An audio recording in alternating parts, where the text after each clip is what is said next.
দিতে ব্যর্থ হয়, তাহলে এই সরকার তো কোনো গার্ডস নাই যে 12ই ফেব্রুয়ারি নির্বাচন দিবে। বাংলাদেশের ইতিহাসে 12ই ফেব্রুয়ারি যদি বর্তমান পরিস্থিতিতে নির্বাচন হয়, বাংলাদেশের ইতিহাসে সবচেয়ে স্মরণকালের সবচেয়ে বেশি সংঘর্ষপূর্ণ এবং মৃত্যুর ঘটনা ঘটবে এই নির্বাচনে।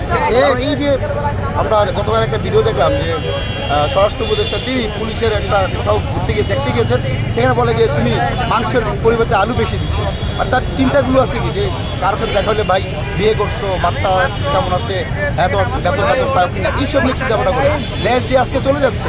বিএসএফ বাংলাদেশের 4 জন নাগরিককে গুলি করে হত্যা করেছে, 2 জনকে সেই চাঁপাইনবাবগঞ্জে ধরে নিয়ে রাতভর পিটিয়ে তার পেটের মুড়ি বা এটা কি বলে পেটের কেটে সেখানে বালু দিয়ে তাকে পদ্মা নদীতে ফেলে দিয়েছে।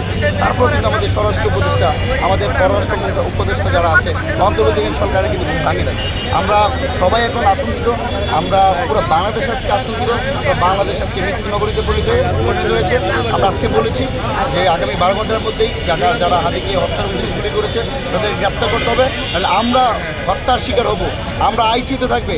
আর সেই প্রধান উপদেষ্টা ইউনূস যমুনাতে বসে বসে ঘুমাবে। সেই আমরা দেখেছিলাম যে প্রশাসন ডেভিল হ্যান্ড নামক একটা শব্দ টার্গেট আমি হতে পারি, যেহেতু আমি ভারতীয় আগ্রাসনের বিরুদ্ধে কথা বলছি, আমি আওয়ামী লীগের সন্ত্রাসবাদের বিরুদ্ধে কথা বলছি, আমি জুলাই অভ্যুত্থানের নেতৃত্ব দিচ্ছি, আমি হতে পারি, আপনি হতে পারেন, আমাদের পাশে যারা আছে সবাই হতে পারে। তো এখানে গুরুত্বপূর্ণ বিষয় হচ্ছে আপনি ডেভিল হান্টের কথা বললেন, আমরা দেখতে পেয়েছি গত কয়েকদিন এই সরকার 41,000 আওয়ামী লীগের সন্ত্রাসীদেরকে গ্রেপ্তার করেছে, যুবলীগের সন্ত্রাসীদের গ্রেপ্তার করেছে।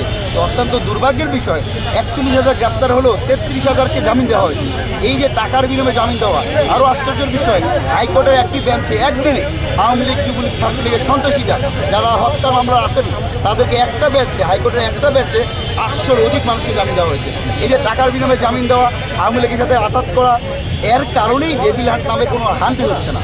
এরা টাকা হান্ট করছে, এই বিষয়ে আমরা দেখতে পাচ্ছি। তাদের সুযোগ সন্ধানে তার ভূমিকা অবতীর্ণ হচ্ছে। আমরা তারপরেও সরকারের প্রতি আশ্বাস রাখতে চাই যতদিন আছে। কিন্তু এই ঘটনা যদি আমরা এর আগে আমি ব্যক্তিগতভাবে 31 আগস্ট হামলার শিকার হয়েছিলাম, ডাকসুর সাবেক নূর হামলার শিকার হয়েছিলেন, তিনিও লাইফ সাপোর্টে ছিলেন। আমরা কিন্তু গত 4 মাসে বিচার পাই নাই।